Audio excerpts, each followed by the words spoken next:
Lo que importa presenta Animales Políticos con Daniel Matamala y Cristóbal Belolio. En el episodio de hoy, ¿y si gana Kast? Conversamos con Javier Sajuria, politólogo y académico de la Queen Mary University. Hola, ¿qué tal? Nuevo lunes de Animales Políticos con una carrera que arde. La democracia cristiana se sube a la jaraneta. Evelyn Matthei lanza con todo contra José Antonio Kast, entre otras pildoritas que vamos a desarrollar junto a Cristóbal Belolio. ¿Qué tal? ¿Cómo estás? Está Me pillaste tomando agua. Me pillaste para preparar la voz. Oye, sí, está buena. Vamos a analizar, para comenzar, los dos frentes, digamos, el lado por la izquierda y el lado de la derecha. No sé cuánto aporta que la DC apoye a Janet Jara en términos de votos, ¿cierto? Poquísimos. Porque es un partido que está, digamos, en franca decadencia electoral. No voy a ni siquiera meterme en honduras doctrinarias, digamos, para ver si un partido como ese, que nace para enfrentar al capitalismo salvaje y el marxismo ateo, como una especie de tercera vía, hace ya varias décadas atrás, hoy día tiene o no mucho sentido, pero parece que desde el punto de vista menos simbólico le permite a Janet Jara decir, mi coalición, ¿cierto?, se extiende desde el Partido Comunista al cual yo pertenezco, hasta la DC, ¿cierto? Que es la misma coalición, de hecho, de Bachelet II. Cuando Bachelet vuelve a Chile, arma la nueva mayoría, iba desde la democracia cristiana hasta el Partido Comunista. Ahora, es muy diferente porque el peso específico de cada una de esas fuerzas ha variado mucho. En esa época la DC todavía roncaba fuerte, tuvo de hecho poder de veto en gran parte de la legislación que encabezó la presidenta Bachelet. Hoy la DC no pesa nada, salvo el nombre histórico, el timbre, la sede del partido y un par de caudillos que sí siguen siendo relevantes, tipo Yasna Proboste, tipo Francisco Buenchumilla en regiones. Pero el peso específico que pueda tener en materia programática, en materia de señalar el curso de la campaña, me parece que es mínimo. Le sirve de una manera simbólica a Janet Jara y le sirve a la democracia cristiana básicamente para evitar la desaparición, que era lo que enfrentaba. Sí, la vez pasada cuando Michelle Bachelet gobernó con la nueva mayoría, por último hacían matices, ¿te acuerdas? Ese fue el concepto, si no me equivoco. Teníamos un matiz o algo así como no leí el programa. Ahora, bueno, esperemos que lo lean. Pero efectivamente yo creo que es un partido que, sin ser peyorativo, sin menospreciar, hoy día lo que le interesa es participar de un gobierno. Es un partido más bien de funcionarios, digamos. Y todavía, antes que eso, Cristóbal, incluso salvar a algunos parlamentarios. Porque además el drama era que se iban solos, con una candidatura presidencial sola, eso les hacía muy difícil entrar en la lista parlamentaria del oficialismo y ahí no tenían por dónde. Entonces eso primero les permite que algunos parlamentarios puedan ir de manera competitiva a la reelección, que es lo primero, evitar desaparecer políticamente del Congreso, y claro, luego si llegaran al gobierno tener alguna participación ahí. ¿Tú sabes que la DC tiene apenas un solo diputado en la región metropolitana? Ya tenía uno la vez anterior, que era Silver, si no me equivoco, y actualmente es Alberto Undurraga, que renunció como presidente de la DC justamente porque la decisión que tomó la Junta, Consejo, no es la que él quería. Así que no sé si Alberto Undurraga va a poder caber en la jaraneta o lo van a dejar fuera. Claro, pero de alguna manera es interesante ver cómo también Janet Jara usa eso en términos de el capital político que hay, los equipos humanos, la presencia de lo que le interesa a ella, que es decir, no soy la candidata del Partido Comunista, sino que soy la candidata de una coalición. Y esa coalición entonces le da algo de juego para intentar buscar también afincarse más en el centro político, aunque insisto, yo creo que el peso específico de la democracia cristiana hoy día es ínfimo y esta es la mejor demostración. O sea, de alguna manera es la muerte ya definitiva de lo que alguna vez fue el centro político en Chile. Hoy día el centro político es un descampado donde realmente no hay nada y no hay una oferta de centro para las siguientes elecciones. No hay oferta porque se ha demostrado ya en los últimos procesos electorales que parece que no hay demanda para ello. Sí, hay distintas maneras de definir el centro político, una manera más bien relativa, es decir, que depende de la ubicación de los otros actores, dice, es los que están equidistantes a los dos polos, ¿cierto? El que está entre medio de la izquierda y la derecha. Otra manera de interpretarlo a propósito de las teorías del votante medio, ¿cierto? Sería que el votante más moderado que en segunda vuelta tiene que enfrentar a dos alternativas y se inclina hacia una o hacia otra, dependiendo de cuál también es la que le genera menos rechazo, ¿cierto? Hay otra alternativa que es definir el centro político de forma más sustantiva, con el contenido, ¿cierto? El centro político es social cristiano, ¿cierto? Hay gente que dice que en el último tiempo el centro político es más bien liberal, ¿cierto? Tiene un perfil ideológico distinto al que tenía hace 30 o 40 años atrás, pero en cualquiera de estas distintas formulaciones pareciera que en Chile lo estamos viendo desangrarse electoralmente, encorvarse generacionalmente, si es que algún día representó a un mundo relevante, pero lo que me parece también interesante mirar es que Janet Jara logró al menos hacer dos cosas en forma efectiva. La primera, que ya lo sabíamos de alguna manera, que si ganaba la primaria exorcizaba la posibilidad de que le apareciera un candidato por la izquierda. ¿Te acuerdas que en su momento se dijo que, no sé, si ganaba Carolina Toá, podía aparecer Rodrigo Mundaca o alguien del mundo con una sensibilidad más de izquierda? Eso claramente lo mató el triunfo de Janet Jara. Pero después se dijo, quizás lo que va a pasar es que en el centro podría aparecer un candidato tipo Eduardo Frei, Jimena Rincón, hasta Trivelli, creo que en el mismo minuto. O agarrar vuelo Harold May Nichols, que esto no ha ocurrido. Y tampoco ocurrió. De hecho, Amarillos, no sé si demócratas, pero Amarillos y ese mundo que también es un mundo más bien de notables que participaron en la concertación, más que un partido de grandes bases, digamos, es un partido más de cartas al mercurio que, cierto, que de grandes mitines. Ya anunció su apoyo a Matei, por lo tanto también parece haberse fumado la posibilidad de un candidato en el centro, lo que al menos habla de la efectividad de la campaña de Janet Jara para asegurar esos a los partidos que componen la centroizquierda. Déjame solamente agregar algo sobre esas definiciones de centro que hacía Cristóbal, porque tal vez la mejor definición de un proyecto de centro que era no equidistante, sino que era ideológico y programático era precisamente la DC. O sea, a diferencia del Partido Radical, que en la vieja república era como el que estaba en el medio y el que se movía de lado a lado formando mayorías, la democracia cristiana rompe totalmente con eso. Dice, nosotros aquí no estamos para armar alianzas circunstanciales con izquierda, derecha, moderna. No. Nosotros tenemos un proyecto ideológico distintivo propio. Y llegaron al gobierno con Frei Montalva de esa manera, diciendo nosotros vamos a gobernar por nosotros mismos, y la famosa frase de no cambio una coma de mi programa ni por 1 millón de votos. O sea, un centro muy ideológico, tan ideológico como la derecha o la izquierda.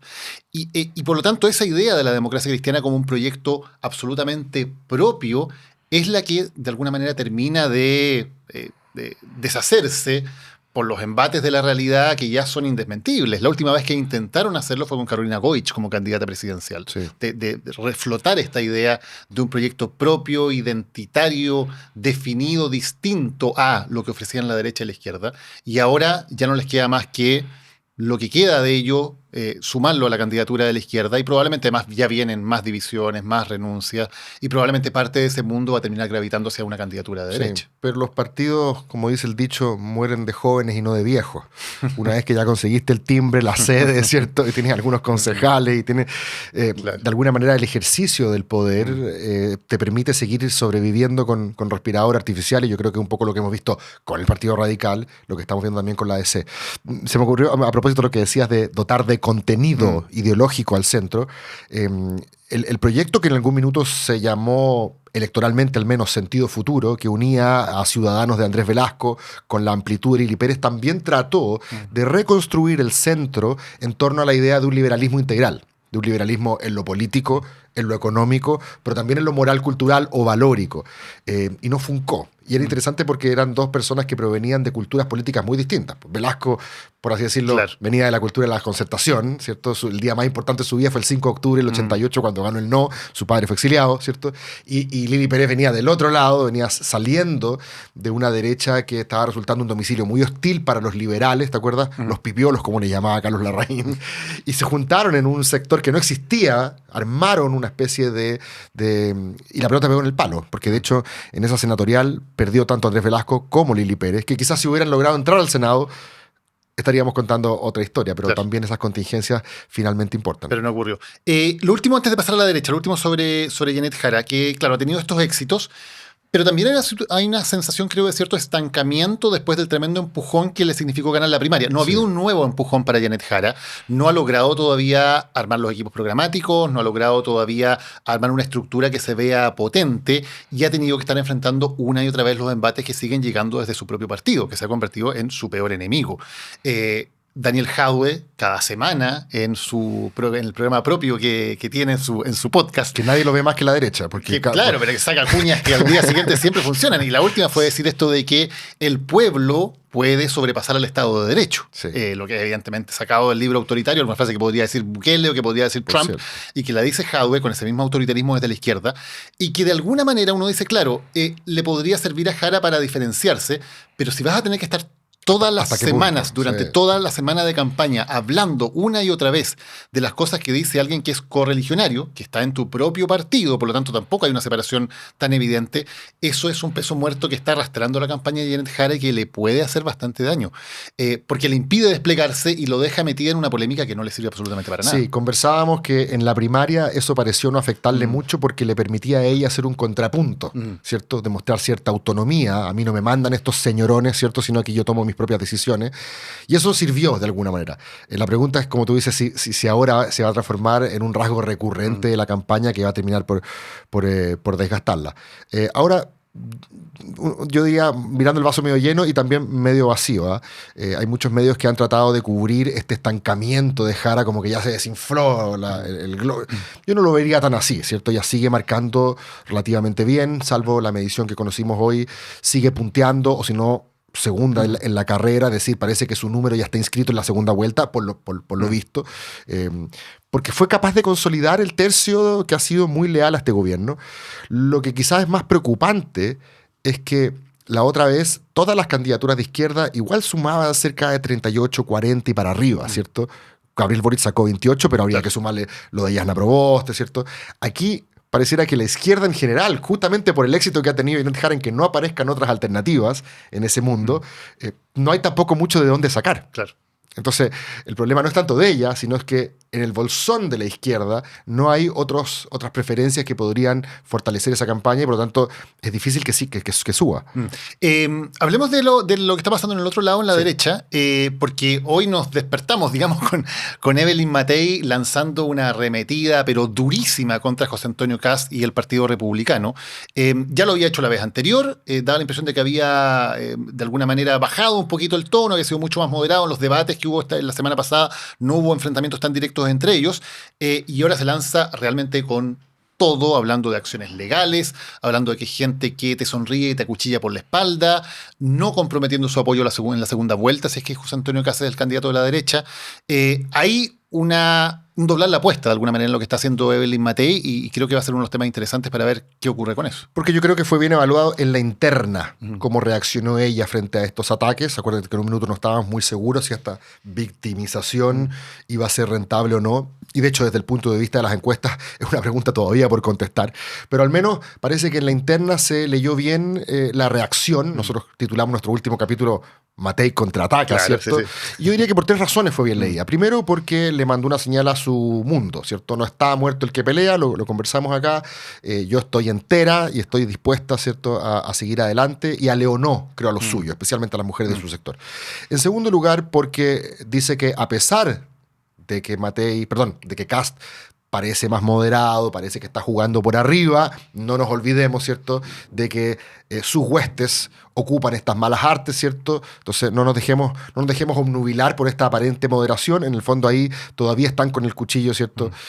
No es el tipo de política que queremos. Y en tercer lugar, por esta cuestión de que en la campaña de Kast tiene vulnerabilidad con mujeres y especialmente mujeres jóvenes, ¿cierto? Ya ocurrió en la segunda vuelta del 2021, ocurrió en el plebiscito que lideró Republicanos en el 17D, y ahora vuelve a decirlo, ¿cierto? Aquí hay, ¿cierto?, una herida abierta en el mundo de republicanos de que con las mujeres, ¿cierto?, no va a ser necesariamente un gobierno de avances para ellos, sino por el contrario podrían ser otros eso. No digo que sea mi idea, digo que de alguna manera sí, yo creo que se justificó esta idea de redoblar la apuesta y además, Daniel, porque el que va atrás, el que va perdiendo, necesita correr ciertos riesgos. El que va primero tiene que más o menos mantener el ritmo. Entonces la pregunta es si es que se evaluó bien en la interna Y por lo tanto lo que estamos viendo ahora obedece a un diseño y no a mera improvisación. Claro, porque vemos, por ejemplo, la encuesta académica que aparece el domingo y Matei queda estancada abajo, digamos, no sigue cayendo, pero se queda en 14. Claro.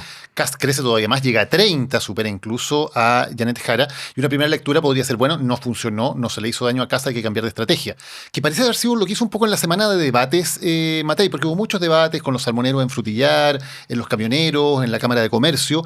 Y Matei no se jugó especialmente la carta de ir sobre Kast. Más bien se transformó esto en una confrontación entre Kast y Jara, y Matei mirando un poquito de lejos, que era una estrategia difícil de leer. Yo no entiendo muy bien, como que se quería bajar un poquito el tono de la confrontación. Pero salen estos números y aparentemente, de acuerdo a lo que estamos viendo esta mañana, la lectura que hace Matei y su comando es, bueno, hay que redoblar la apuesta. Hay que ir con todo porque se nos está acabando el tiempo.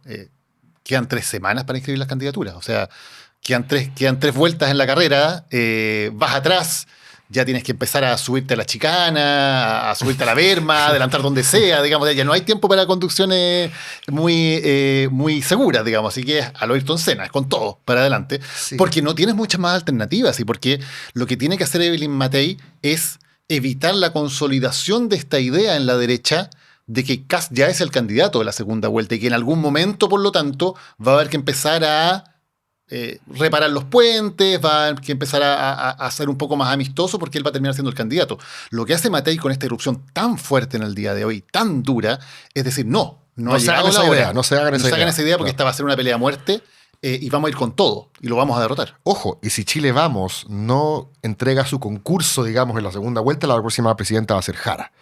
Y por lo tanto yo estoy tratando de rearticular cómo podría ir el argumento, ¿cierto?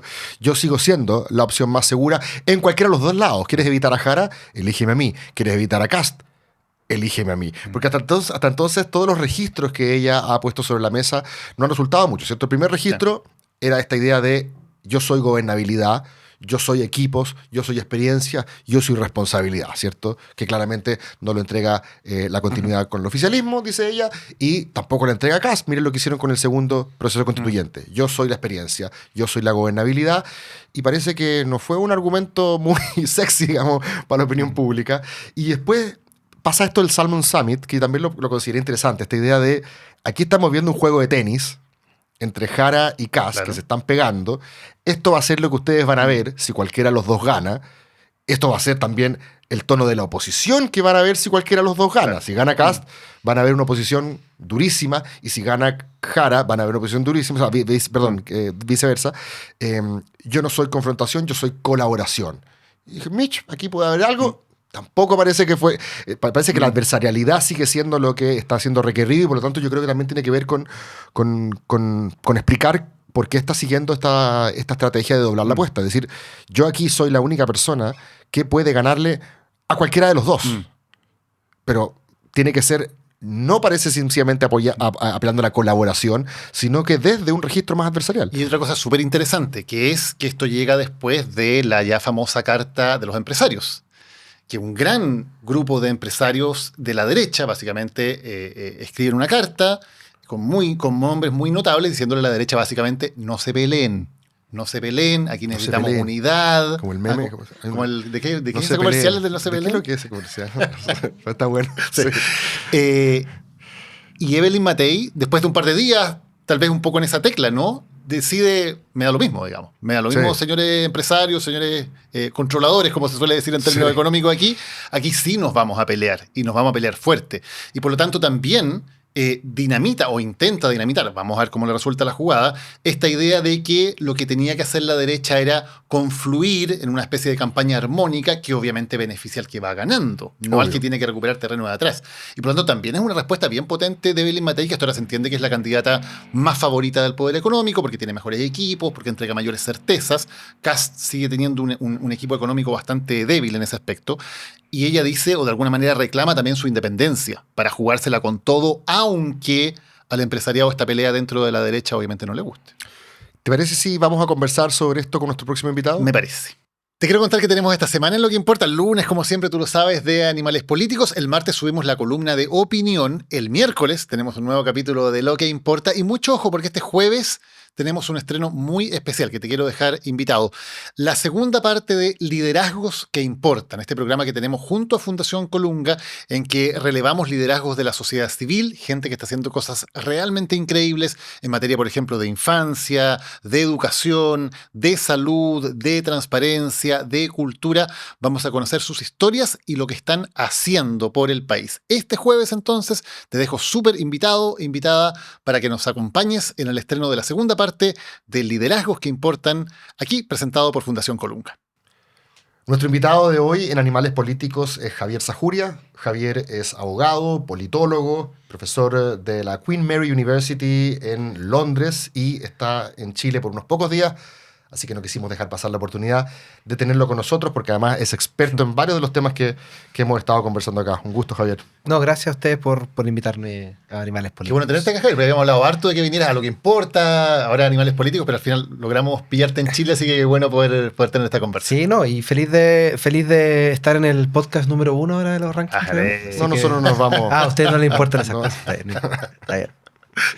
Oye, a ver, partamos de donde estábamos un poco conversando de este contraataque o este doblar la apuesta de Evelyn Matei en términos de ir con todo contra José Antonio Kast, básicamente acusándolo de malas prácticas políticas, hablando de que los republicanos, bajo esta fachada más bien de buena onda política o de moderación, siguen haciendo básicamente actuaciones que son reprobables desde el punto de vista del manejo de las redes, de la difusión de fake news, habla de puñaladas por la espalda.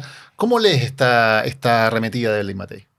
Yo lo leo como tratando de marcar una frontera con el mundo de José Antonio Kast, o lo que quizás en la academia denominaríamos la ultraderecha. Y tiene sentido.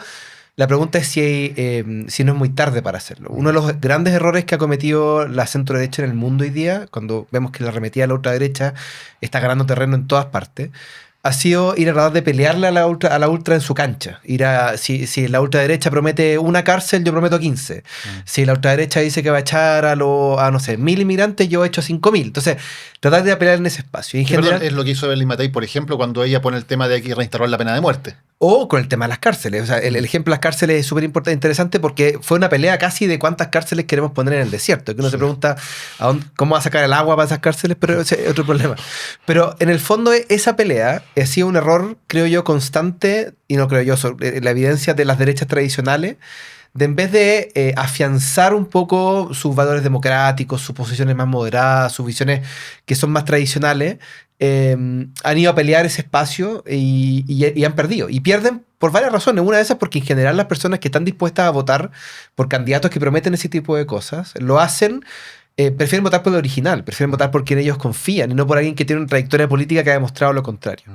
Entonces yo creo que Evelyn Matei está acusando ese golpe, ojalá, y tratando de marcar esa distancia con José Antonio Kast. Y obviamente no puede llegar y marcar esa distancia en aquellos temas donde ella está hace 3-4 semanas diciendo que va a poner más cárcel o que va a hacer más mano dura. Tiene que hacerlo en aquellos temas donde puede marcar esa distancia. Y una de esas es un poco lo que está detrás en estos ataques de campaña asquerosa, y yo creo que también es un poco de acusar a su entorno de misoginia.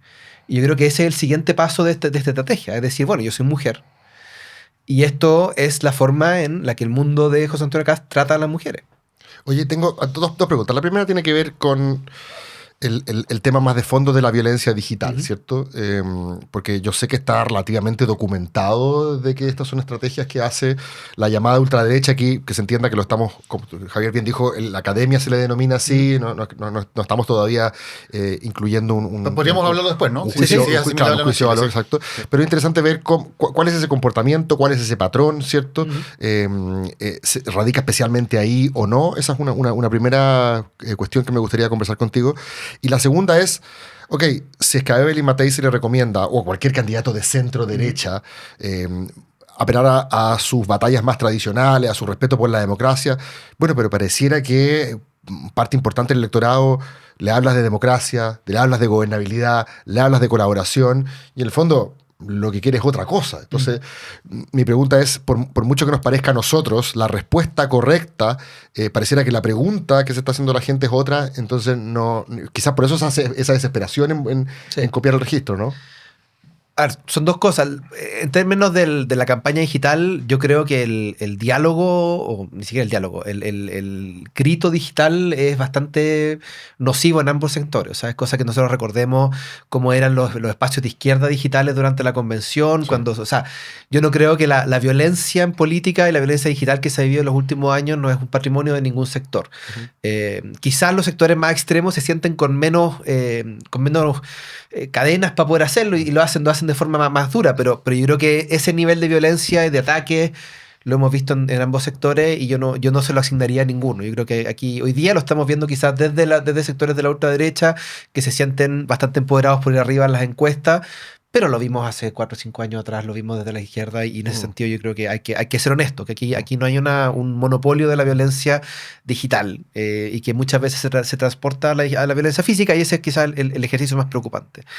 Tu otra pregunta sobre cómo el apelar a posturas como más tradicionales, yo creo que la centro derecha tiene en Chile y en otras partes del mundo un problema de los últimos tiempos y es que se le asocia con una élite que gobierna para sí mismo. Y eso pasó en Europa en la crisis del 2008 y ha venido pasando en distintos países del mundo. Entonces, sacarse, yo creo que ese es el eje que nos estamos mirando. Ustedes cuando hablaban, por ejemplo, de la descripción del centro hace poco, y hablaban de si se entendía como un espacio equidistante o un espacio... Y muchas veces se nos olvida también que hay un eje, eje de clase. Claro. Y que en esta... como en esta lógica de las políticas de identidad se nos olvida un poco porque empezamos como a desagregar complejiza la izquierda-derecha tradicional. Además. Exactamente, pero es cierto que hay una... O sea, que es una pelea que por lo menos yo, es que cuando nosotros hablamos de complejizar las distinciones entre los oprimidos y los opresores, usando ese lenguaje, eso no quiere decir que desaparezca la clase social. Quiere decir que la clase social no es la única variable relevante, pero sigue siendo excesivamente relevante. Y hoy día lo que pasa, en cierta forma, creo yo, es que la centro derecha está muy asociada a la élite. A la élite. Y hoy día estamos en un momento antielitista. No sé si en un momento populista, pero claramente en un momento antielitista. Y eso desde ambos sectores. Y ese eje yo creo que hasta ahora la única que lo ha explotado por un tema de historia personal ha sido Jara, pero eventualmente también va a ser un espacio de disputa ese eje. Y Kast también habla contra las élites, solo que otras élites. Claro, porque ahí está la distinción, porque si hablamos en términos de clase social, digamos, por ponerlo en ese término, entre Matei y Kast son indistinguibles, digamos. Ninguno de los dos puede apelar, aunque Kast esta semana estuvo hablando eso de que desde chico estaba cargando los camiones y trabajando en la fábrica de cena, pero ya está trabajando en la fábrica del papá. Digamos, no es un discurso que vaya a aprender mucho si te quieres tirar por ahí, pero lo hizo, lo que demuestra que es curioso, porque demuestra que siente que hay un ataque que puede funcionar, tanto que siente la necesidad de salir a defenderse diciendo yo también tuve que trabajar desde chico.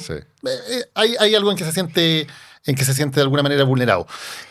Pero entre Matei y Kast el tema de clase social claramente no es una distinción relevante. Sin embargo, Kast puede tener, pese a ello, un discurso anti-élite, más bien anti-establishment que funcione. De todas maneras, y lo ha tenido siempre. O sea, esto no es como una novedad. Hay una pregunta que se hacía Cristóbal Rodríguez en su momento, que era si Kast era populista, y uno analizaba como los distintos rasgos, siempre ha tenido una lógica antielitista. Y obviamente la élite que identifica a Kast es una élite distinta a la que identifica a Jara. La élite que identifica a Kast es la élite académica. Durante mucho tiempo él ha tenido un discurso, por ejemplo, bastante contrario a posturas medioambientales. Fue contrario a que se organizara la COP en Chile en su momento. Ha tenido consistentemente posturas como contra el consenso científico en cambio climático. Ha tenido consistentemente posturas sobre lo que él considera este liberalismo, relativismo descriteriado con respecto a minorías sexuales, a derechos de mujeres. Hasta el año pasado, él dirigía una red mundial, la Red Mundial de Valores, que va por el mundo promoviendo el fin del aborto, promoviendo el fin de los derechos de la mujer, reproductivos de las mujeres, el fin de los derechos de las minorías sexuales. Entonces, ahí, la élite que él identifica es una élite liberal, una élite... Pero habla de la élite, lo dice. Yo a Matei nunca la he escuchado diciendo vamos a poner fin al abuso de las élites o de las élites. En cambio, yo en Kast lo he escuchado con estas características. O sea, una élite distinta a la que identificó la izquierda en la convención en su momento. Radica más en Ñuñoa que en Las Condes Vitacura, los Arnechea, digamos, pero está. Y esta élite progre, decadente, que además, y en eso se hermana con los discursos de un Trump o en fin de la extrema derecha a nivel mundial, que además esta élite progre lo que hace es abrir, por ejemplo, las puertas de par en par a los inmigrantes y a la delincuencia. Entonces, identifica de alguna manera un enemigo de dos cabezas. Uno está en esa élite y otra parte del enemigo está básicamente en la inmigración, la criminalidad asociada a la inmigración, etc. Y una tercera pata, que yo creo que es el tema del Estado. Una columna hace poco de Garretón, que me pareció bien interesante porque él planteaba esta idea de por qué vienen criticando a Jara, esta idea de que se hacía ver como pueblo élites, y ellos un poco han vivido del Estado con cargos del Estado.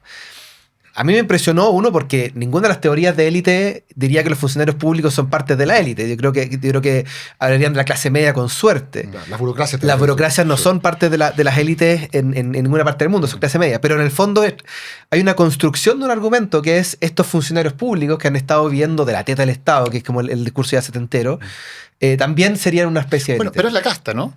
Es la casta. Es la casta de Milley, es el Dodge de Musk y Trump. El pantano de Trump. Claro, o sea, Sí. hay también una cierta densidad ahí en términos de identificar esa burocracia política como una casta parasitaria. Y lo de las licencias médicas llega en el Claro, mejor momento desde claro. ese punto de vista. O sea, aquí tú te sacáis la cresta trabajando, pero acá hay algunos funcionarios públicos que se aprovechan, ¿cierto? Yo creo que eso acá en este caso le reditúa a favor.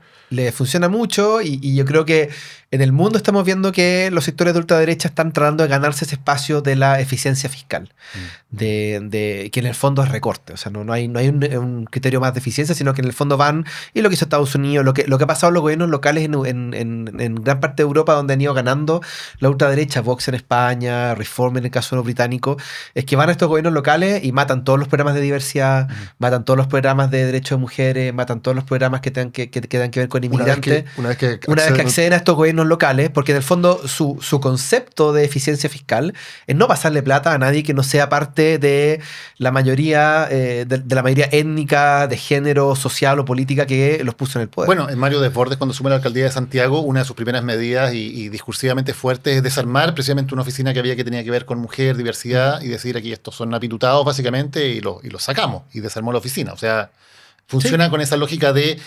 eficiencia, pero eficiencia también signada a ideología. O sea, aquí somos eficientes porque sacamos a esta gente que es parasitaria del Estado, pero también hay gente que no solo es parasitaria porque pidan licencia o porque no hagan la pega, sino porque están ahí por una cosa más bien ideológica. No, son grupos minoritarios que las élites que viven en otro planeta, están desconectadas de las necesidades reales de la gente, les han entregado estos espacios, pero son espacios que no debiesen tener. Ahora, ¿cómo funciona en el caso de Kast? Porque Kast, a diferencia de un Trump, por ejemplo, que es alguien que, claro, viene de la élite empresarial, pero viene de fuera de la política, o de un Milley, que también viene de fuera.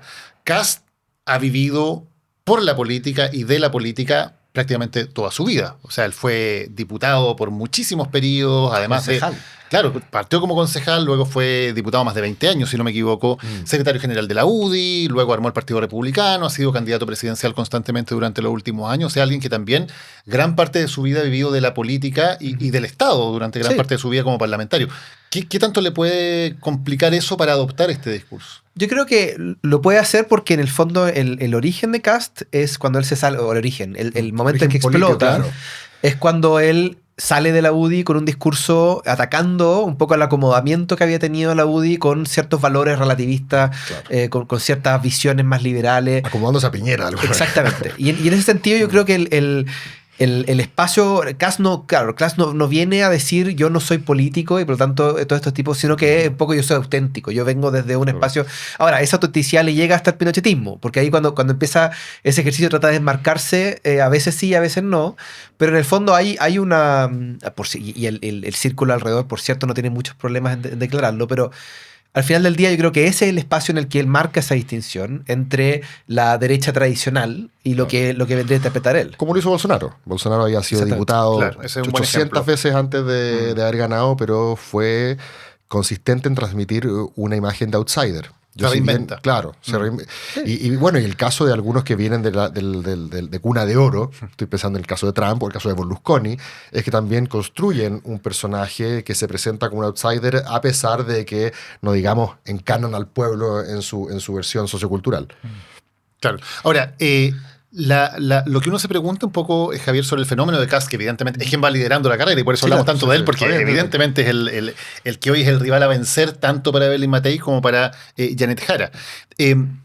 ¿De qué manera esas situaciones, como por ejemplo, hasta hace poco haber tenido un discurso muy fuerte en tema mujeres, en tema aborto, identificarse mucho con el pinochetismo, cosas que uno tiende a pensar son más bien debilidades, ¿qué tanto puede sacarlo de la discusión durante la campaña y centrarse en los que objetivamente son sus fortalezas? La idea de restaurar la autoridad, de alguien que viene a poner mano dura contra la delincuencia, de alguien que viene a ordenar un poco la casa. ¿Qué tanto en una campaña Kast va a poder enfocarse en sus debilidades, en sus fortalezas y dejar fuera esas discusiones, por ejemplo, a la que le trata de llevar Matei sobre formas de actuar en política o a la que lo trata de llevar Jara, que es esta distinción élite-pueblo? ¿Qué tanto un candidato que va liderando puede manejar un poquito cuál es el tema de campaña y cómo lo perciben también los electores? Yo creo que es mucho más fácil para un candidato de derecha hacer eso que un candidato de izquierda. Y el ejemplo más fácil es la carta a los empresarios. La carta a los empresarios no fue una carta a los empresarios diciéndole a Janet Jara que se tenía que moderar. Era una carta a la derecha diciéndole ordenen la casa porque en esta vamos a ganar. Y un poco uno tiene que reconocer cuando los otros espacios de la élite se juntan. Y la élite económica chilena es una élite súper homogénea comparativamente con las otras élites, con la élite cultural, la élite política, que tiene posturas políticas mucho más cercanas a las de Kast de las que uno cree, y que hoy día tienen control de medios, tienen control de dinero, de donaciones. Entonces, en el fondo, la capacidad que tengan de promover cierto discurso, de modificar ciertos patrones o de enfrascar la discusión en ciertos parámetros es mucho más fuerte que la que va a tener un candidato desde la izquierda, particularmente del Partido Comunista. Entonces, eso en el framing de la campaña, la derecha es más poderosa. Y sobre todo una derecha que tiene a todo el capital, el capital económico detrás. ¿Sí? Yo creo que uno de los grandes problemas y de los hándicaps que va a tener siempre una campaña dirigida por un comunista es que no va a tener mucho apoyo. Una campaña constitucionalista tiene apoyo del sector empresarial. Hay empresarios que están dispuestos a cruzar la frontera y decir, yo me la juego por esta campaña. Yo veo muy difícil que haya empresarios de peso, que tengan influencia en su sector, que estén dispuestos a decir, no, yo le creo a una candidata comunista que va a moderar su discurso. Y Javier Cristóbal, tal vez el mejor ejemplo de lo que tú dices se vio después de la Carta de los Empresarios con esta portada de las últimas noticias, ¿no? que generó tanta conversación después del foro de los salmones, que la portada es bien interesante, es Kast hablando bien de Matei y mal de Jara, diciendo Matei generó empleo, Jara generó desempleo. Portada de la última noticia, que es una portada que evidentemente es del periódico que es más masivo en Chile. Y claro, y ahí tú ves, bueno, ahí está precisamente el framing de decir, primero, la derecha está unida, ¿no es cierto? Kast está hablando bien de Matei, nos están peleando. Y segundo, estamos poniendo el tema de que un sector, la derecha, es el que genera empleo y el otro sector genera desempleo. Sí. O sea, me parece muy interesante que es recientemente un tema. Claro, que es un tema evidentemente que a la gente por toda razón le importa mucho. Otro ejemplo, los últimos 2 días, titulares del Mercurio con respecto a la decisión de la DC de apoyar a Jara. Uno sobre la crisis de la DC y el otro sobre el error de la DC. O sea, ninguno de ellos tiene que ver con... O sea, todos hablan de que esto es una estrategia, de que no es real. O sea, y cuando uno ve que ese es el titular de el canon periodístico del país, dice, bueno, claramente uno sabe dónde está la opinión de la élite. O Sebastián Edwards también en portada hablando de lo desastroso que sería el programa económico de Jara, puesto en portada de Mercurio. Evidentemente, es una opinión súper interesante.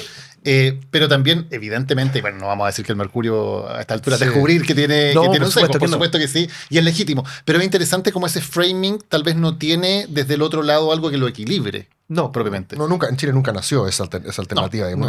Ahora, yo diría que depende mucho del momento político y de la agenda, la temperatura de la agenda, porque la derecha también puso plata en el rechazo en el plebiscito de entrada. Claro, no garantiza nada, por supuesto. Puso muchísima más plata en los candidatos que representaban a la derecha en el peor momento de la derecha, cuando estábamos discutiendo el cuarto, quinto retiro, ¿cierto? Y ganó la lista del pueblo con una campaña de papel lustre, ¿cierto? Artesanal.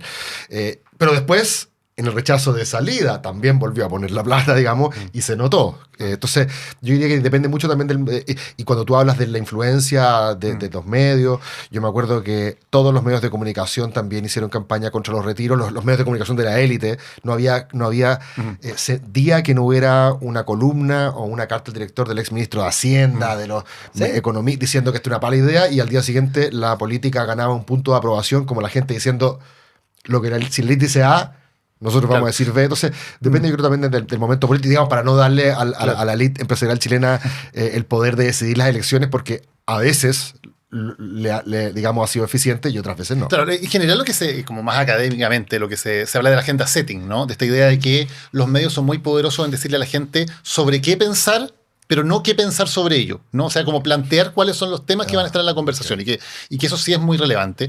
Y, por ejemplo, un ejemplo que una vez Roberto Isixson lo contaba, que él dice el momento en que se quiebra la tendencia entre el apruebo y el rechazo en el plebiscito de salida, digamos, en el de la constituyente, es después de esa portada de las últimas noticias en que aparece diciendo Fontaine básicamente aquí se van a expropiar los fondos de pensiones. Claro. Y claro, eso se convierte en uno de los grandes temas de la campaña. Uno de los grandes temas de la campaña termina siendo la propiedad sobre los fondos de pensiones. No significa que tú le vas a decir a la gente que pensar sobre eso, pero sí pones un tema que de alguna manera es más cómodo para un sector que para el otro. Vamos a hablar de la propiedad del fondo por dar un ejemplo, ¿no? Y hay otra cuestión que no podemos obviar, y es que históricamente en ciencia política nosotros hablábamos de la ventaja de los incumbentes, y siempre decíamos los incumbentes tienen la ventaja, va a salir reelecto. Eso se acabó. Y se acabó, no en Chile, se acabó en gran parte del mundo. Yo te diría los últimos 10, 15 años, los incumbentes tienen graves problemas para salir reelecto. Entonces, además, estamos viendo que para hacerme cargo del punto del contexto político. Estamos en un momento antiincumbente. Claro. Entonces, no solamente es un tema de que Kast ha logrado posicionarse en aquellos temas que hoy día parecieran importar más, el desempleo, la delincuencia, la inmigración, sino que además estamos en un momento donde sería muy raro que un incumbente salga electo. En este caso, el incumbente sería que el gobierno lograra sacar a Jara. O sea, si lo logras, rompería una tendencia que ha ocurrido en toda la región, que está ocurriendo en gran parte de Europa y que en cierta forma es lo que está dominando hoy día en la política mundial. Oye, tengo una duda. A ver, imaginémonos, aquí podemos hacer toda la ficción que queramos, de que Kast es el próximo presidente de la República, que de hecho no es un escenario tan, digamos... Es lo más probable. Si la elección fuera hoy día... Si la elección fuera hoy día, pasaría segunda vuelta con Janet Jara y probablemente ganaría la segunda vuelta. Él dijo el otro día algo así como, mira, dada el estado del arte, digamos, como está de complicada la cosa, especialmente en materia de orden público, yo voy a hacer un gobierno de emergencia, dijo. Yo como lo entendí, ustedes díganme si lo entendieron distinto, pero el subtexto yo leí es, no me voy a dar los gustitos de la batalla cultural, no voy a ir a revertir cambios que se han dado en la sociedad chilena, procesos de secularización cultural, no voy a ir a pelear por el aborto los 3 causales, ¿cierto? Que esto más o menos ya son hechos consumados. Yo me voy a dedicar a hacer las 2 o 3 cuestiones que son las que hoy día están capturando la preocupación de los chilenos, que en este caso sería crecimiento y orden público. ¿Y por qué? Porque me parece interesante, porque la otra alternativa, más Milei, que es ir a dar la batalla en todos los frentes, sería ir a tratar de que el ideario de republicano, ¿cierto?, se plasmara en todas las distintas avenidas del quehacer político y social, ¿cierto? Un poco lo que trató de hacer la segunda... Me pregunto si ustedes le creen o no, primera cosa, gobierno de emergencia versus batalla cultural, porque me da la impresión a mí de que si la alternativa es la batalla cultural, tú básicamente le estás diciendo a la izquierda, tocando en la oreja, diciéndole, vamos a tener 4 años... bien álgidos de movilizaciones, o sea, si yo me meto con cuestiones...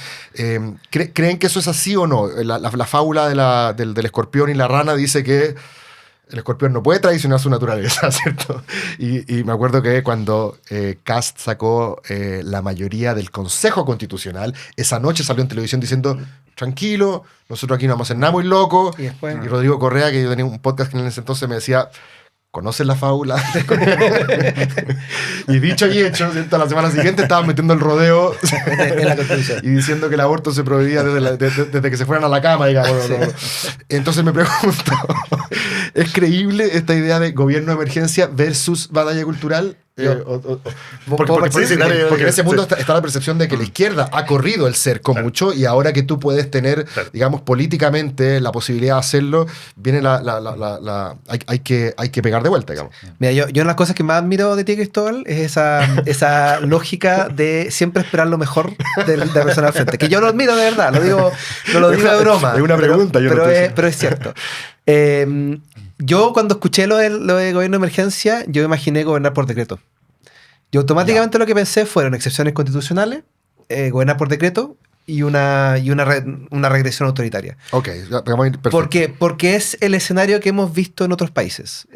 Y aquí a mí no se me olvida que Kast se codea todo el tiempo con Orbán, con Meloni, con Vox, con Trump, con Bolsonaro en su momento, ahora ya no puede salir de la casa, con Milei. Y en el fondo es una receta que está escrita en el Project 25 de Estados Unidos, que está escrita por Orbán, donde ellos van ocupando el poder del Estado de a poco para ir reduciendo los espacios democráticos. Yo cuando leo un gobierno de emergencia, claro, él va a poner mano dura. ¿Cómo poner mano dura? Sacando militar a la calle. ¿Cómo saca militar a la calle? Con procesos de excepción constitucional. O sea, ese es un poco el ideario que a mí me viene. No tiene tanto que ver con el foco que va a tener su gobierno. Y por otro lado, nosotros tendemos a pensar en los gobiernos como que tienen prioridades, como que la única prioridad fuera lo que dice el presidente. Pero los gobiernos son gigantes y tú le puedes entregar el Ministerio de Educación, el Ministerio de Medio Ambiente a personas que son ideólogos anti-cambio climático, anti-educación. Pasó con el gobierno de Piñera II cuando se lo pasaron a Varela. A eso le llamaría yo batalla cultural. Cuando Piñera II llegó al poder, ¿cierto? Sí, llegó un poco aleonado por haberle ganado por tanta distancia a Guillén en segunda vuelta. Yo, como digo, pasó a jugar con 4 delanteros, ¿cierto? Puso a Gerardo Varela en educación, un tipo que había escrito columnas contra el movimiento estudiantil los 4 años antes. Puso a Isabel Pla, que estuvo con nosotros la semana pasada en el Ministerio de la Mujer, que ella ha dicho abiertamente: estoy contra el aborto, en el tema que las mujeres más valoraban, digamos, en el grupo más feminista. Puso a Roberto Ampuero, ¿cierto?, en Cancillería, que para muchos, al ser un converso, de alguna manera, una manera de tocarle la oreja también a la izquierda, en vez de, como antes, creo que estaba Alfredo Moreno, que se había dedicado a hacer como Falabelas en Lima. Bueno, ahora en cambio la Cancillería parecía tener un tono más adversarial respecto a la izquierda. Entonces, uno podría decir, como bien dices tú, que trató de dar la batalla en varios frentes, ¿cierto? Sí. ¿Tú crees que Kast va a hacer algo parecido? ¿Va a poner en medio ambiente a un negacionista del cambio climático? En salud, alguien que dice que hay que revisar el programa de vacunación. De Kaiser me lo espero, pero de Kast, por eso te lo pregunto. Es cosa de ver quiénes son su equipo. O sea, yo me esperaría... Obviamente aquí en una segunda vuelta... vuelta... yo veo puros militares. ¿No? Bueno, por eso te pregunto. En una segunda vuelta con...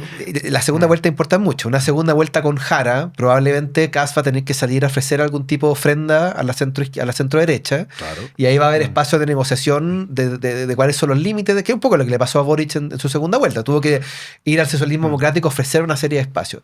En una segunda vuelta con Matei, ponte tú, que es otro el escenario y probablemente ahí va a apuntalar mejor esos espacios. Yo creo que el hecho que ponga un negacionista de cambio climático, que ponga una persona que sea antivacuna en salud como lo hizo Trump, no necesariamente significa que esa va a ser su prioridad, ni donde va a poner todos los huevos, ni donde va a poner todas las fuerzas, pero los va a dejar trabajar y hacer su mundo y hacer su espacio.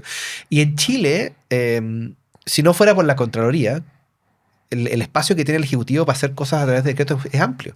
Es súper amplio. O sea, tú puedes decir, oye, quizás no se va a ir al Congreso a promover el fin del aborto, pero es cosa que vaya sacando recursos de espacios claves de los hospitales públicos para que el acceso al aborto en 3 causales se limite, o dándole o extendiendo ciertas interpretaciones. Entonces, hay mucho espacio en el mundo administrativo para poder hacer estas cosas sin necesidad de llegar al Congreso. Y yo creo que para mí ese es el principal miedo, es el abuso del aparato estatal, que por lo demás es bien interesante porque estos espacios de ultraderecha son súper enemigos del Estado en el discurso, hablan de la gracia estatal, pero son bien buenos para usar al Estado en la defensa de sus posturas ideológicas. Como lo han demostrado Trump y Miller. Y Trump es un buen ejemplo de eso, ¿no? De todas las cosas que puedes hacer sin darte la molestia de pasar por el Congreso. En un país que supuestamente era como el epítome de la división de poder, los check and balances, Trump ha demostrado que alguien con suficiente instinto de poder y manejando algunas teclas puede hacer muchísimas cosas y puede dejar bien destruida la autonomía de los cuerpos intermedios, de las universidades, de los estudios de abogados, de la prensa, solamente usando las herramientas que tiene el Poder Ejecutivo. Trump, yo diría 2 cosas. Trump hizo 2 cosas que son vitales. Uno es que en el periodo 1 se encargó de desarmar la Corte Suprema y convertirla en un espacio a su favor. Y eso es una cooptación completa del Poder Judicial. El Congreso lo iba cooptando a poco porque el Partido Republicano es un partido personalista. O sea, dejó de ser el partido de las ideas de Reagan o de Nixon y se convirtió en un partido personalista. Y lo otro que hizo fue que en Estados Unidos no existe la Contraloría, pero existen lo que se llaman los Contralores Generales, los General Controllers, que son una persona por cada organismo federal que se encarga de revisar la legalidad de los actos. Los despidió a todos. O sea, la primera semana que llegó los echó a todos y no los ha renovado. Entonces hoy día no hay nadie que revise la legalidad de los ministerios, de los espacios públicos. No existe. Tengo una pregunta, volvemos al tema de la erosión democrática, ¿vale? Porque de aquí voy a ser abogado del diablo y nuevamente voy a pensar bien y voy a defender al futuro gobierno. No, quiero pensarlo de esta manera. Cuando Boric, ¿cierto?, se acerca a la moneda inevitablemente el mundo de la derecha más empresarial, llamémoslo así, de las élites, digamos, más empresariales de este país, tenían susto, ¿cierto? Tenían susto porque además era una generación súper nueva que no cachaban muy bien quiénes eran, a pesar de que eran los hijos de los mismos ministros de la Concertación, ¿cierto? Pero se tenía miedo porque decía, estos muchachos tienen fantasías filo-revolucionarias, ¿cierto? Andan con poleras de guerrilleros latinoamericanos, se juntan en el Foro de Sao Paulo, el Grupo de Puebla, ¿cierto? Sí. Y digamos que la cosa pudo haber sido distinta sin el resultado del plebiscito de salida, el primero, el 4S, ok, pero visto hoy, en retrospectiva, nadie puede decir que la democracia liberal chilena se ha debilitado, ¿cierto? Tenemos separación de poderes, tenemos autonomía del Poder Judicial, tenemos independencia de la prensa, tenemos una oposición que ha hecho su pega, como, digamos, a sus anchas, el presidente ha perdido plebiscitos y ha aceptado los resultados, o sea, si tú miráis para atrás, las vigas maestras de la casa, y de hecho después de pasar un periodo turbulento en su momento, no solo han resistido, sino que yo diría que se ven bastante sólidas, y cuando la pregunta no es si Boric va a entregar la banda o no, la pregunta es a quién se la va a entregar. Sí, claro. ¿Cierto? Eso, estamos claros que la democracia liberal chilena, la casa está firme. Es normal que uno tenga diferencias sustantivas con el gobierno. Tú puedes estar en desacuerdo, por ejemplo, con la política del litio, tú puedes estar en desacuerdo con materia de aborto, tú puedes estar en desacuerdo con la reforma tributaria. Uno puede tener muchas diferencias con Kast, ¿cierto? Uno puede decir, va a ser un retroceso para los derechos reproductivos, va a ser un retroceso para el programa de vacunación, va a ser un retroceso en materia de protección medioambiental. Pero la pregunta es, esas diferencias son parte también de la democracia. Y de hecho, si es que ellos tienen las mayorías, el día de mañana pueden decir, no más permisología, se aprueban todos las termoeléctricas en parques nacionales. Pero eso, desde un punto de vista al menos minimalista de cómo comprendemos la democracia liberal, las vigas siguen estando ahí paradas. ¿Tú crees que, más allá de las diferencias que podamos tener en políticas específicas, podría aquí debilitarse la estructura, las vigas maestras de la casa? ¿Podría haber un retroceso en lo que llamamos la democracia liberal, más allá de las diferencias que uno normalmente tiene en democracia? Yo creo que sí. Porque efectivamente yo creo que hay una distinción en lo que uno llamaría diferencias de política pública, a lo que uno podría decir que son diferencias básicas de lo que entendemos por democracia. El principal problema que tenemos hoy día es que no tenemos un consenso de lo que entendemos por democracia. Tú y yo podemos estar de acuerdo en lo que es la democracia liberal, tú hiciste por eso te lo dice en términos súper minimalistas. Hiciste un buen listado de cosas, pero por ejemplo, entre esas cosas cuando tú dices, uno de los elementos claves de la democracia liberal son el respeto a las minorías. Okay. Y eso ha sido consistentemente, o sea, desde las visiones más minimalistas de la literatura de democracia liberal, no democracia electoral, liberal es eso. Cuando tú afectas los derechos de minorías LGBT o cuando tú afectas los derechos de mujeres, que no son una minoría, se habla de minoría, pero en realidad son mayoría. Es una minoría en términos de su representación en el poder político. La pelea que tengo con los sociólogos todo el tiempo. Pero en el fondo, cuando tú lo planteas en esos términos, tú dices, bueno, aquí hay un tema de afectación de los pilares de la democracia liberal. Pero eso es un poco abstracto quizás. Cuando uno dice, bueno, el aborto, quizás estamos en el margen de... No es quitarle, no es el ¿cómo se llama? El cuento de la criada, no es mandar a las mujeres a la casa. Un politólogo gringo me decía que a pesar de que se haya revertido el fallo Roe versus Wade en Estados Unidos, ¿cierto? Y que hoy día para las mujeres fuese, ¿cierto?, más incierto el acceder a prestaciones de interrupción del embarazo en sus respectivos estados, desde el punto de vista de la desconcentración del poder, entregarle el poder a los estados. Sí, claro. No era un síntoma de erosión democrática, sino por el contrario, hacía más difícil para un poder autoritario concentrar el poder. Claro, es curioso, porque desde el punto de vista sustantivo, uno que es más liberal está en desacuerdo. Pero por otro lado, le entrega más poder al Estado para controlar la vida de los ciudadanos. Sí. O sea, en este caso, en los estados, en cada uno de los 50 estados, correcto. Le da más poder a cada uno de los 50 estados para meterse en las decisiones que toman los ciudadanos sobre sus vidas. Sí. Claro. La pelea ideológica que creo que hoy día en Chile no es una pelea sobre el aborto. Yo me atrevería a decir que hoy día no es el principal tema. No, lo ponía como ejemplo. Pero me parece porque Estados Unidos sí lo era. O sea, de hecho, el Roe vs. Wade marca un momento súper importante. Hoy día la principal disputa que hay en Chile son temas de desempleo, inmigración y delincuencia. Yo diría que son como los tres. Corríjame ustedes si me falta alguno, me sobra. Pero yo creo que esos tres. Y lo que hemos visto en otros países donde han llegado al poder líderes como los que apoya Trump, o los que apoya, Kast, es que lo han ocupado como un mecanismo para deshacer la institución democrática. O sea, El Salvador probablemente el caso más emblemático. O sea, en este afán de terminar con las mares, terminar con las guerrillas en El Salvador, Bukele partió al Congreso con los militares a obligarlos a votar a favor de su reforma, cambió la Constitución para mantenerse en el poder. ¿Tú te imaginas algo así aquí? ¿Te imaginas a Kast cambiando la Constitución para mantenerse? Perdona por insistir, pero a mí me cuesta verlo. Es que yo creo que, a ver, es interesante porque hay dos cosas que tal vez estamos mezclando un poquito, que son, uno, las intenciones que puede tener un sector político y dos, las condiciones objetivas del país que hacen que pueda tener una acción a eso. Creo que hay que separar las dos cosas. A mí de Kast me parece que faltan muchas definiciones, porque la última vez que Kast fue candidato, el año 2021, él decía cosas como, por ejemplo, que había que asimilar las normas del estado de emergencia al estado de sitio. O sea, con estado de emergencia, que el presidente tuviera las facultades del estado de sitio. Estado de emergencia es lo que hay hoy día en el sur del país. Sí. Estado de sitio significa que un presidente puede mandar a arrestar gente, que puede violar la correspondencia, que puede, en el fondo, acabar con las libertades ciudadanas. Hasta 2021, me gustaría saber si Kast todavía piensa eso, él decía como candidato presidencial que creía que era un estado de emergencia, o sea, un estado que hoy día existe en Chile, debería tener un presidente a las normas del estado de sitio. A mí me parece que eso es antidemocrático. Por ejemplo, decía en su programa del 2021, insisto, que había que crear una coordinadora latinoamericana para perseguir a grupos extremistas de izquierda, no en general, sino que de izquierda. O sea, armar una coordinación internacional para perseguir a un cierto grupo ideológico. Operación Cóndor. Bueno, a mí me parece que también eso es antidemocrático. Esas cosas ya no las dice Kast. A mí me gustaría saber más claramente si no las dice porque no le conviene, o no las dice porque efectivamente ha tenido una evolución política en la cual él cree más en las instituciones democráticas que antes. Pero me parece que es una pregunta que todavía está ahí. Sí, yo lo pongo como pregunta. O sea, ¿en cuánta intención está en desarrollo? Es bueno el punto que tú dices de las condiciones también objetivas, porque si él gana en segunda vuelta para acercarse al mitológico votante medio, para incorporar a Chile, vamos adentro, él también va a tener que hacer ciertas concesiones y yo no me imagino a muchos dirigentes de Chile Vamos, digamos, prestando ropa para alguna de esas cosas. Y uno supone que es un gobierno de coalición el que tendría que formarse de alguna manera, ¿no? Porque republicanos, bueno, no sabemos qué va a pasar en la parlamentaria, pero no es probable que republicanos por sí solo logre una mayoría en el Congreso, por ejemplo. Uno tendría que pensar más bien que ocurriría algo como lo que pasó en el gobierno de Boric, donde al final tuvieron que incorporarse las fuerzas de centro. Milei tuvo que incorporar al macrismo, ¿cierto? Pero el macrismo ya desapareció. El macrismo ya no existe. Por eso, se lo comió. Bueno, son cosas que pueden ocurrir, ¿cierto? Es que yo creo que ese punto es clave, porque en el fondo el ingreso de la centro-derecha o los espacios ultraderecha en todo el mundo ha sido a costa de su propia existencia. Claro. Entonces, le pasó al Partido Republicano. Le pasó al Partido Republicano, le pasó al PP en España con los gobiernos locales cuando entró Vox. El PP hoy día está en el suelo.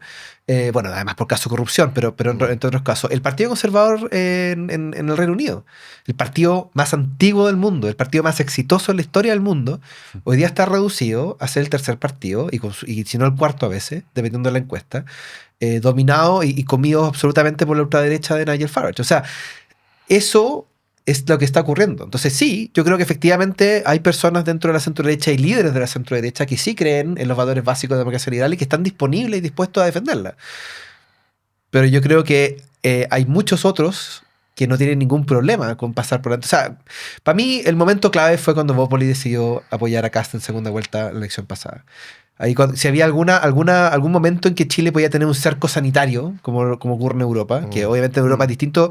Bueno, en Europa uno dice distinto porque toda la historia del fascismo y del nazismo, bueno, nosotros tenemos dictaduras durante cuántos años acá lideradas por la derecha. Lo que pasa es que nunca construimos ese cerco. Es que además lo que pasa es que nuestros partidos de centro-derecha, salvo Evópoli, que es el único partido post-Pinochet, digamos, los partidos RN y la UDI fueron parte también de la misma dictadura, por lo tanto tiene una relación mucho más transgénica con republicanos, no son dos cuestiones. Si de repente, si la derecha fuera de Evópoli y de repente un día para otro aparece Johannes Kaiser, uno podría decir, bueno, quizás algo podría pasar acá, pero nuestra derecha tradicional, digamos, estuvo codo a codo con republicanos hasta hace poco tiempo. Ahí tal vez, Cristóbal, y es una pregunta buena para Javier, que ha estudiado esto súper en profundidad, tal vez la pregunta de fondo es decir, ¿qué es Republicanos y Kast? ¿Es ultraderecha en términos de una nueva forma política que desprecia los valores tradicionales de la democracia liberal y cree en el autoritarismo como forma de actuar? ¿O es más bien una remezcla de una derecha conservadora que quiere volver a los valores tradicionales del conservadurismo, pero desde ese anclaje de una derecha que es más democrática y que un poco siente que la derecha tradicional se ha perdido sus valores? ¿Es una vuelta a los valores de la derecha más tradicional conservadora o es algo nuevo, ultraderecha, que más bien apunta al autoritarismo? Cuando hablamos de ultraderecha, no necesariamente nos referimos solamente a aquellos sectores de la derecha que son antidemocráticos. Aquí hay una distinción que es media latera en términos académicos, pero hablamos de la derecha radical y la extrema derecha. Dentro de la ultra. Dentro de la ultra. Y fíjate que en inglés funciona como la ultra se le llama al paraguas, y dentro de la ultra está la derecha populista radical y la extrema. Derecha. Pero es curioso, una vez yo pregunté aquí qué es lo que le sonaba más duro, digamos, y a muchos les parecía que ultra. Claro, es que en castellano ultra suena súper ultra. Claro. Más que en inglés, pero, ¿no? Y aparte que los que vivimos la política universitaria acordamos de los ultrones, que era Claro, este grupo que era no... más de la izquierda. Claro, pero sí. que en el fondo no emitían ningún tipo de diálogo. Claro. Pero yo no creo hoy día que... no estoy diciendo que no haya un germen ahí, pero no creo hoy día que nosotros podamos de manera responsable decir que el Partido Republicano y José Antonio Kast pertenecen a una derecha extrema que no, o sea, no hoy día no tengo un elemento para decir que son una derecha fascista que quiere terminar con la democracia y gobernar del autoritarismo. Puede que derive en eso, porque lo que estamos viendo es que la frontera entre ambas ultraderechas es bien permeable. Pero hoy día yo creo que se ubican bastante firmes en lo que uno llamaría la derecha radical o la derecha populista radical, que quieren una democracia, pero cierta democracia.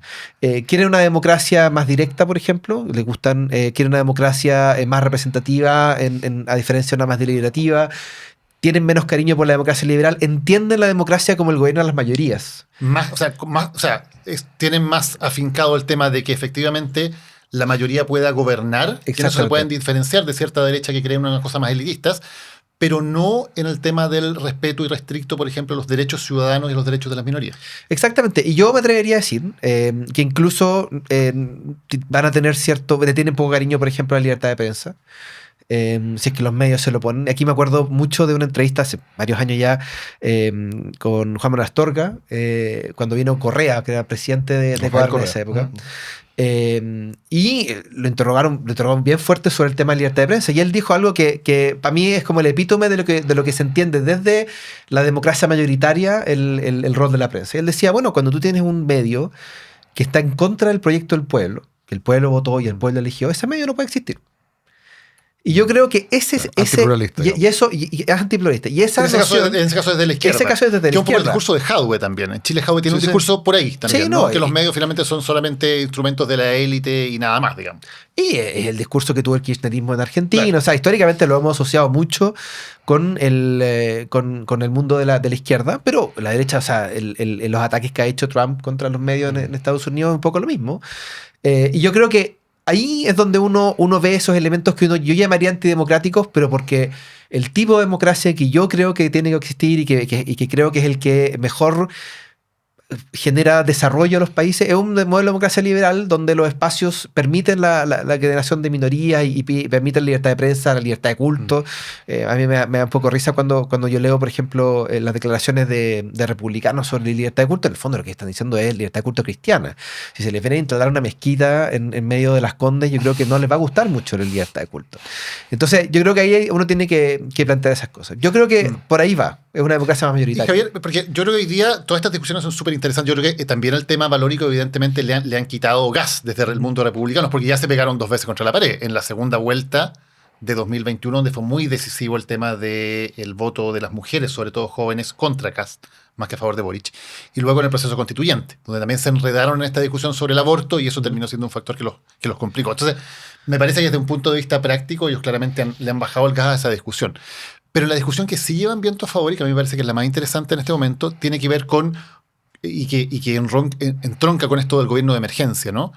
¿Cómo, qué libertades individuales es necesario sacrificar para combatir la sensación de inseguridad y para combatir la delincuencia? Yo creo que ese es el punto fundamental desde el cual puede meterse la erosión democrática en este momento en Chile. Sí, o sea, y ahí tenemos ejemplos varios desde imponer ciertas restricciones a la libertad de movimiento, la libertad de asociación. O sea, podemos empezar a listar una serie de casos, de ejemplos concretos en los cuales va a llegar una población y la gente no puede salir de ahí, o no se puede movilizar, o va a tener que tener permisos especiales para salir de ciertos lugares, o ciertos empadronamientos. Y vamos a empezar con esos ejercicios que son dentro de las atribuciones que la Constitución le entrega al gobierno en caso de estado de sitio, por ejemplo. O sea, no estamos hablando de que se vayan a salir, que ocupen mecanismos extraconstitucionales, sino que aquí al final del día, cuando nosotros hablamos de que las democracias mueren cuando las élites se saltan estos consensos de hasta dónde puedo actuar, es eso, es empezar a usar la institucionalidad con fines para los que no necesariamente fue diseñada. Me cuesta.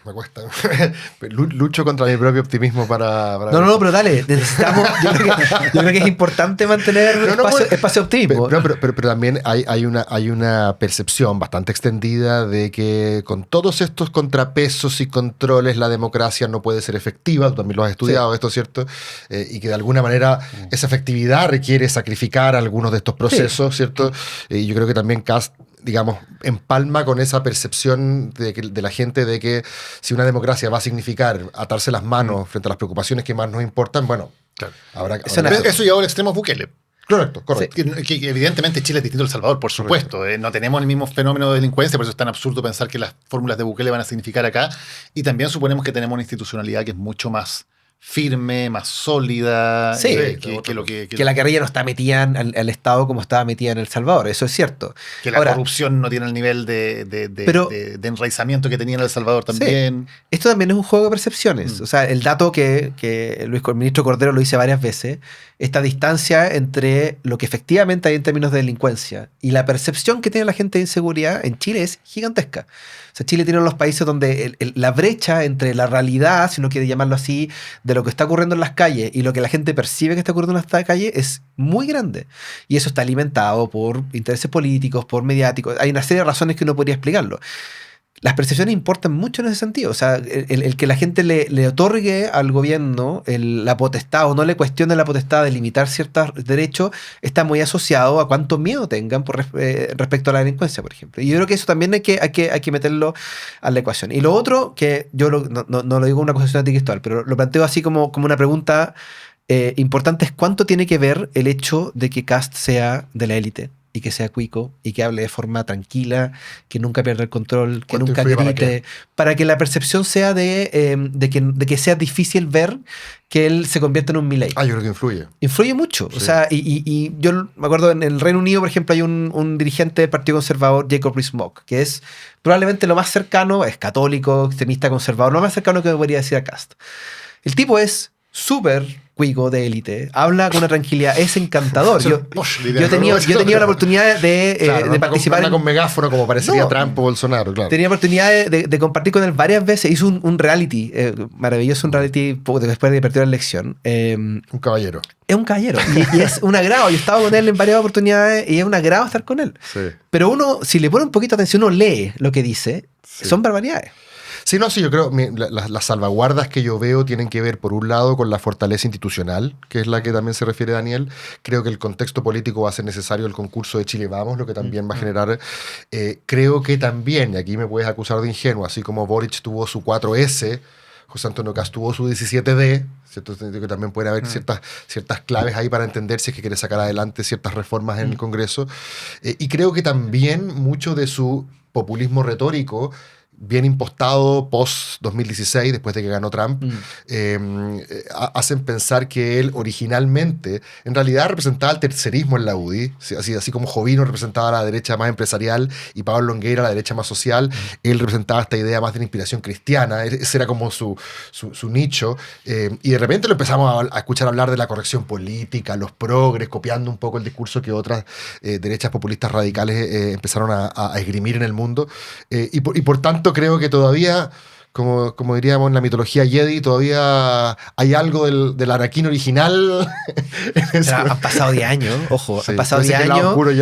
Ha pasado 10 años con visitas constantes a Hungría todos los años. Es cierto. Yo creo que uno tiene que darle ese espacio. Pero Javier, ¿tú no crees que puede haber habido algún cambio efectivo, digamos, más allá del discurso, entre el caso 2021, 2022, incluso el proceso constituyente? Y con el Kaiser, que según muchos le ha ayudado a generar ese contraste. Yo creo que sí, o sea, son aprendizaje. Yo no tildaría a Kast como una persona poco inteligente, al contrario, yo encuentro que es un tipo excesivamente hábil, que ha sabido construirse un espacio al punto que hoy día lo tiene liderando la encuesta, que no me sorprende tampoco, si ganó la primera vuelta en la elección pasada, o sea, no es raro que esté donde esté. Yo creo que hay un aprendizaje, pero la pregunta es ¿para dónde va ese aprendizaje? O sea, si uno lo juzga a partir de dónde ha pasado todo este tiempo, con quién se ha juntado, de dónde ha aprendido, diría, bueno, hay un aprendizaje que va más hacia el espacio de la ultraderecha, que es menos cariñosa con la democracia. Pero también hay un aprendizaje de ser electoralmente más viable de lo que eran, de lo que fue el 2021 y entender cuál fue el error, como tú decías, por ejemplo, el tema de las mujeres, atender dónde fue el error del 2021 que nos permitió ganar. Y muchos de estos fenómenos, como el caso de Le Pen, por ejemplo, en Francia, en la medida que han ido moderando ciertas posiciones, es decir, un poco descafeinando o aguando la intensidad de sus propuestas, han generado también amplitud de convocatoria y se acercan más a gobernar cuando de alguna manera son menos intensos en ese discurso original. El caso de Le Pen me parece que es interesante. Así que también vamos a ver, yo creo, una moderación, si es que la vemos de Kast, porque tiene una necesidad electoral. Tremenda conversación. No, gracias a ustedes. 1.000.000 de gracias por habernos acompañado en esta edición de Animales Políticos. Nos vemos el próximo lunes. Nos vemos de aquí a la elección de noviembre y de diciembre. Chao. Lo que importa presentó Animales Políticos con Daniel Matamala y Cristóbal Belolio.